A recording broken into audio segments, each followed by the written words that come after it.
Painting करने वाली बहू। शीतल दिल्ली यूनिवर्सिटी में अपना दाखिला करवाती है और साथ साथ पेंटिंग की क्लासेस भी ज्वाइन कर लेती है। मोहित भी उसी यूनिवर्सिटी में पढ़ता है। शीतल का मन पढ़ाई से ज्यादा पेंटिंग में लगता है, इसीलिए वो दिन भर पेंटिंग्स ही करती रहती है और अपनी बनाई हुई पेंटिंग अपने दोस्तों को गिफ्ट किया करती है। एक रोज मोहित के पास अपने बेस्ट फ्रेंड को उसके बर्थडे पर देने के लिए गिफ्ट के पैसे नहीं थे। तब वो सोचता है, क्यों ना शीतल से बात करूं, वो तो ऐसे भी पेंटिंग बनाती रहती है अपनी प्रैक्टिस के लिए, तो उसी से रोहित की पिक्चर बनवा लेता हूँ। बिना पैसे के काम भी हो जाएगा और रोहित को अच्छा भी लगेगा। मोहित शीतल के पास जाता है और उससे पेंटिंग बनाने को कहता है। क्यों नहीं, पेंटिंग्स बनाना तो मुझे बहुत पसंद है, मैं तुम्हारे दोस्त की पेंटिंग जरूर बनाऊंगी। शीतल रोहित की पेंटिंग बहुत मेहनत से बनाती है और मोहित को दे देती है। थैंक यू शीतल, तुमने मेरी बहुत बड़ी प्रॉब्लम सॉल्व कर दी। एक अनजाने लड़के की तुमने मदद की। Can we be friends now? Why not? Sheetal और मोहित में दोस्ती हो जाती है। मोहित रोहित के बर्थडे पर उसे पेंटिंग गिफ्ट करता है और रोहित को वो पेंटिंग बहुत पसंद आती है। दोस्त, ये मेरे बर्थडे का आज तक का सबसे लजीज तोहफा है। I like it most. Thank you यार। इधर शीतल और मोहित की दोस्ती गहरी होती जाती है। दोनों रोज मिलने लगते हैं और ज्यादा से ज्यादा वक्त एक दूसरे के साथ बिताने लगते हैं। एक दिन शीतल का मुंह लटका हुआ रहता है तो मोहित पूछता है, क्या हुआ शीतल, आज इतनी उदास क्यों हो? मुझे नहीं बताओगी? क्या बताऊं यार, वो मुझे ना नोएडा जाना है। इंडिया के बाहर से कुछ लोग पेंटिंग का सेमिनार करवाने आए हुए हैं और कुछ अलग सिखाने भी। मुझे उनकी क्लास अटेंड करनी है, लेकिन कैसे जाऊंगी? एक वीक तक रेगुलर पब्लिक ट्रांसपोर्ट से गई तो लेट हो जाऊंगी। समझ में ही नहीं आ रहा क्या करूं। बस इतनी सी बात है, मैं किस लिए हूं? मैं तुम्हें रोज अपनी बाइक से छोड़ आऊंगा। अब तो हंस दो। Thank you. मोहित रोज शीतल को नोएडा क्लास अटेंड करने के लिए लेकर जाता है और जब तक उसकी क्लास चलती है वो बाहर ही वेट करता रहता है। क्लास ओवर होने के बाद वो उसे उसके घर छोड़ाता है। इसी तरह दोनों फाइनल ईयर में आ जाते हैं।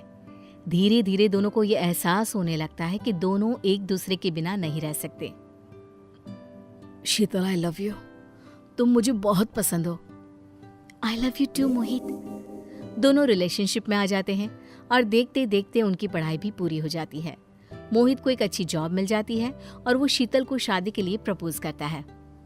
शीतल, अब हमें शादी कर लेनी चाहिए। लेकिन मैं पेंटिंग नहीं छोड़ सकती मोहित। मैं अपना काम चालू रखूंगी और पेंटिंग बनाकर सेल भी करती रहूंगी। अगर तुम पेंटिंग करती रहोगी तो घर का काम कौन करेगा? घर कौन संभालेगा? देखो, घर के काम तो मुझे ज्यादा आते नहीं, लेकिन जितना आता है मैं कर लूंगी। कॉलेज के साथ भी तो पेंटिंग किया करती थी, लेकिन मैं अपना पैशन नहीं छोड़ूंगी। हम मेड भी तो रख सकते हैं ना? अच्छा, मेड, तो वो घर के काम करेगी और मेरा ख्याल कौन रखेगा? अच्छा जी, अब तक कौन रख रहा था तुम्हारा ख्याल? तुम ही तो। दोनों की शादी हो जाती है और शीतल मोहित से शादी कर धनबाद आ जाती है। कमला शीतल से कहती है, बहू, थोड़ा घर पर भी ध्यान रखा करो। पूरे घर पर कार्डबोर्ड पड़े रहते हैं। कोई घर पर आ जाए तो कितना खराब लगता है। हर जगह कार्डबोर्ड कार्डबोर्ड, और तेरे हाथों में तो जब देखो तब रंग लगा होता है और इसी हाथ से तुम खाना भी बना देती हो। अरे कम से कम हमारी सेहत का तो सोचा होता। जब तुम इस तरह करोगी तो आगे क्या होगा? कल को तुम्हारे बच्चे होंगे। मम्मी जी, अब से मैं ध्यान रखूंगी। बेटा, मैं तेरे भले के लिए ही कहती हूँ। शीतल जब देखो पेंटिंग बनाती रहती है। घर पर ही छोटा सा दुकान खोल लेती है और ऑर्डर्स लेना चालू कर देती है। जगह जगह स्टॉल्स भी लगाती है और धीरे धीरे धनबाद में शीतल की पहचान बन जाती है। लोग उसे जानने लगते हैं। शीतल अब मोहित को भी ज्यादा वक्त नहीं दे पाती है। एक रोज मोहित शीतल से कहता है, शीतल चलो ना, आज मूवी चलते हैं। बहुत दिन हो गए हम दोनों साथ कहीं नहीं गए। नहीं यार, अभी मुझे एक ऑर्डर कंप्लीट करना है रात तक। क्या यार, जब देखो पेंटिंग पेंटिंग, जिंदगी ही खराब हो गई है मेरी। मुझे लगा था कि शादी के बाद तुम पेंटिंग करना थोड़ा कम कर दोगी, लेकिन तुम्हारा पैशन तो दिन पर दिन बढ़ता ही जा रहा है। क्या करूं मैं? शीतल रोने लगती है और वहां से चली जाती है। एक बार धनबाद में बहुत बड़ा एग्जीबिशन लगता है और शीतल का एक कस्टमर उससे कहता है, दीदी, आप उस एग्जीबिशन में अपनी पेंटिंग क्यों नहीं बेचती हैं? आपकी पेंटिंग्स का तो कोई जवाब ही नहीं है। देखती हूँ, मेरा जाना तो पॉसिबल नहीं हो पाएगा। शीतल के दिमाग में कस्टमर की बातें घूमने लगती है और वो सोचती है, कल अपनी पेंटिंग वहाँ भिजवाई देती हूँ, क्या पता कुछ अच्छा हो जाए। शीतल अपनी फ्रेंड के जरिए अपनी बेस्ट पेंटिंग एग्जीबिशन में भिजवा देती है। पता नहीं पेंटिंग किसी को पसंद आएगी या नहीं, पता नहीं क्या रिएक्शन होगा सबका। इन्हीं सभी बातों में शीतल खोई रहती है और गलती से कार्डबोर्ड सीढ़ी में रख देती है और विमल गिर जाता है। ये देखकर मोहित और कमला आग बबूला हो जाते हैं। अरे माथा खराब हो गया है इस लड़की का, इस रंगाई पुताई में सबको मार कर छोड़ेगी। कुछ लोगों ने तारीफ क्या कर दी, पागल ही हो गई है ये तो। आज से तुम्हारे सब काम बंद, ये पेंटिंग वेंटिंग नहीं करोगे तुम अब से। मोहित विमल यानी कि अपने पापा को डॉक्टर के पास ले जाता है। तब डॉक्टर कहते हैं, इन्हें कुछ नहीं हुआ है, उम्र होने के कारण इन्हें पैर में दर्द हो रहा है, टेंशन की कोई बात नहीं है।